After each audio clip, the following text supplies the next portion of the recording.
to the other side of things now, the Eagles. They're 0-2, guys. DeMarco out of shotgun. It's not working. On 18 of his 21 plays, he had just 2 yards. Bradford can't throw downfield. Stephen A., you just said they're done, but how much trouble is this Eagles team really in? They're god-awful. Let's just call it what it is. They're a soft team. The Philadelphia Eagles are a soft football team. And it's all the fault of Chip Kelly. All of it. First of all, DeMarco Murray is an I-back. He's a north and south runner. Why do you have him running sideways? Now, you want to blame DeMarco Murray, fine, because it looks like he was stupid for going to the Philadelphia Eagles, because you got to know what Chip Kelly is doing. But Chip Kelly is supposed to be the bringers. He's completely misusing DeMarco Murray, and I applaud DeMarco Murray's heart. He was out there fighting yesterday. Now, granted, he wasn't getting any blocking from his, Barbary and Gardner and these boys, they didn't do anything. I mean, that offense, every time DeMarco Murray touched the ball, he had a hand on him before he could even make a move. They were not blocking for him at all. The offensive line was absolutely horrific and pathetic and inept, okay? They should be ashamed of how they performed. They should give money back for the way that they performed yesterday. That's number one. Number two, you let go of Jeremy Maclin, your number one wide receiver from last year. Skip, I really, really like Jordan Matthews. There's no question about it. But he's relatively young. He's a great number two receiver at this juncture. He's destined to be a number one. He has no business being your number one guy right now. Riley Cooper has no business being on that roster. All he could do is block, okay? And right now, he'd be a better offensive lineman than the offensive lineman they have, as awful as they have been. That's point number three. Point number four, Sam Bradford. Lord. I mean, he's got a worse passer rating than Nick Foles. He's got a worse passing rating than Johnny Manziel, even though Johnny Manziel's passer rating is better than a lot of quarterbacks in the NFL over the first 2 weeks of this season. I'm just looking at Sam Bradford right now. He looked like a deer in headlights. He looked petrified and scared to death at what Dallas was throwing at him. He seemed confused. He didn't seem to have that dog in him that you would want from somebody playing for Philadelphia, where you got to be a rough rider, you got to go after it, and you got to sit there and get feisty and be willing to fight. It's one of those, this is football we're talking about here. And don't tell me that the Dallas Cowboys didn't look in that dude's eyes and see somebody that was scared to death. Like I tweeted, he looked like a cat at a dog show, for crying out loud. Petrified of what was coming his way. It was really pathetic and how sadly bad Sam Bradford was. And so when I take all of those things into consideration, I'm looking at it from the perspective, Skip Bayless, that even though the Eagles have talent, and individually, they got some cats on their squad that can play for anybody.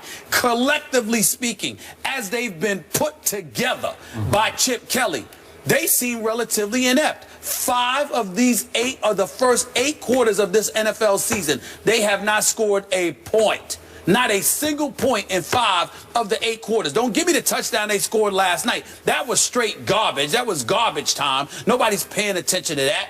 So when you look at the Philadelphia Eagles right now, their running attack, their passing attack, their protection at the line of scrimmage, it just doesn't seem to be there. And Chip Kelly is one of these guys. I mean, the arrogance is on an all-time high, because I haven't seen too many coaches in all my years of watching the NFL who believe wholeheartedly in their system so much that they don't need talent. We've got a system-style coach in Bill Belichick, but he recognizes that he can make modifications because he has Tom Brady.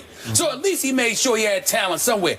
Chip Kelly is like, yeah, I need what I need. I ain't worried about talent. We got this covered because I know what I'm doing. And it's embarrassing. I worked in Philadelphia for almost 17 years. And there is, at no time does that city look more or resemble more of a morgue than when it loses to the Dallas Cowboys. So that's bad enough. But to lose to Dallas in this fashion, where you just seemed ill-equipped to even be on the same field as them, is so incredibly embarrassing. With no Dez, no Romo, no Dez, no Romo, and all those at home. Yeah. That's embarrassing. There's no excuse for it, Skip. None. First, on Sam Bradford, You will attest, I first guessed this one. Oh, no, I'm not second guessing. I didn't guess against. I would say this. I didn't guess against you because I didn't know. Okay. I watched him in St. Louis. I knew he could throw the football, but I didn't watch him intimately enough to measure his heart. You have been watching him since his days in college, and you've always questioned his heart.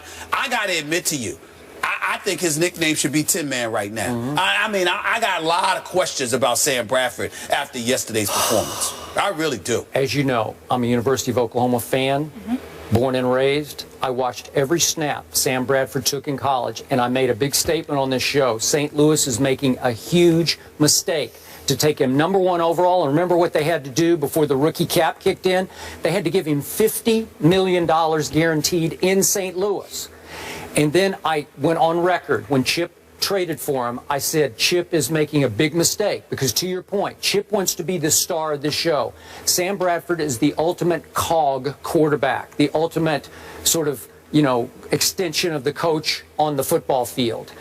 If you get your fast break offense going and you get on a roll, he can throw darts. If it starts to go just a little bit south, he will fold up, and he does not have the dynamic personality or body language or playmaking skills to reverse momentum for you. He's not going to make that play that changes the game.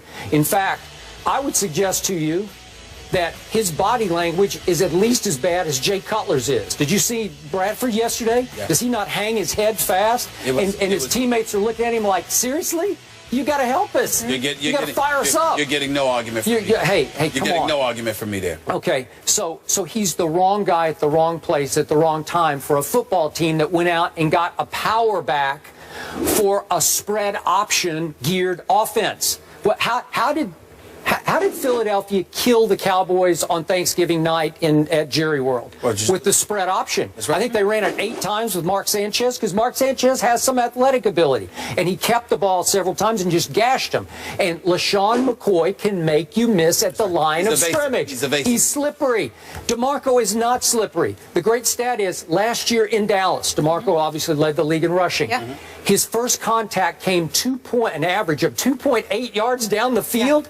Yeah. In Philly so far, where he has, what's his total so far? 11 yards on 21 tries. He's been getting hit slightly behind the line of scrimmage with first contact. He's not going to make that guy miss. It's not that he's going to go straight down, but it's going to slow him up because the guy will get him around the ankles, and then the avalanche is going to fall in on him. So he's not the right guy for what you're trying to do if you're not going to run the spread option. Have you seen him run it one time with Sam Bradford? I've not seen any. I might have missed one, but I think they've gotten away from what they do because they've tried to cater to what DeMarco did in Dallas, and they're not the Dallas Cowboys. So this is a bad fit.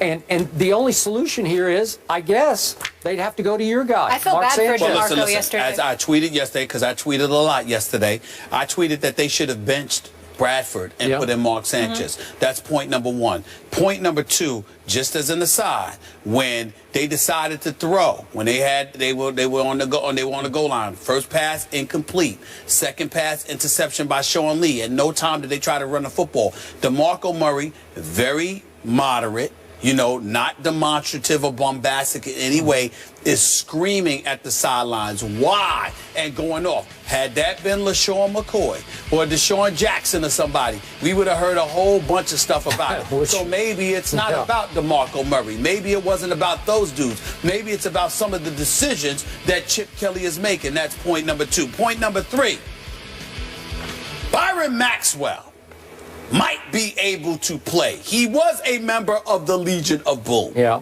He is no #1 cover corner. Can we at least concede that? He had a long day yesterday. He had a long day yesterday. And there was no Des Bryant on the field, and he had a long day. That 42-yard touchdown from Whedon, not Romo, Whedon to Terrence Williams.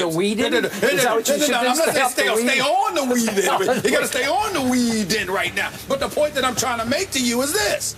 That pass, did you see the effort? Slant pattern, Terrence Williams, and Byron Maxwell was like, you got me. And I'm just sitting there like this. This brother just got $60 million now, and I'm looking at it from the perspective of number 1 game of the season, meaning week 1. The Atlanta Falcons are playing the Philadelphia Eagles. Who's the head coach of the Atlanta Falcons? That's Mr. Dan Quinn. Who's the former defensive coordinator last year from Seattle? Dan Quinn. You think it's an accident that Dan Quinn went after Byron Maxwell? You think that's an accident? Granted, you got Julio Jones, one of the best of the game at wide receiver. Please don't get me wrong. But Dan Quinn was like, we gonna go after this dude because he might have some insight into Byron Maxwell's cover ability. So all of those things taken into consideration. You got Chip Kelly. He paid $60 million to Byron Maxwell. He ain't showing up. You got rid of Evan Mathis, which by the way you reneged because you said that you were planning to pump up the back end of his contract. Then you rescinded that offer, which is what upset Mathis, and you decide to let him go, knowing that you were going to need him on your offensive line. We ain't even getting into Macklin, Deshaun Jackson, LaShawn McCoy. Just the moves that you've made. This team, as far as I'm concerned, does not look like a team. It looks like a compilation of what Chip Kelly wants and is trying to make into a team, as opposed to it actually being a team. And that is what I believe cost them. And that's what I saw yesterday. And that's why I said, you know what? Eagles are toast. And you know what? Last point. When things do go south in Philly, I don't think Chip has built up a reservoir of love in that locker room that you can fall back on. You know what I mean? Once it starts to go, they're like, wait a second. They're going to win their share of games. But the aura that they had attached to them coming into the season, now we're remembering, wait a minute, this dude never won a national championship. And on a collegiate, on a professional level, you went to the playoffs your first year. You finished both 10-6 both years, but you weren't in the playoffs last year. So suddenly we're looking at Chip Kelly the way maybe we should have looked at him all along. The man knows football. The man can coach.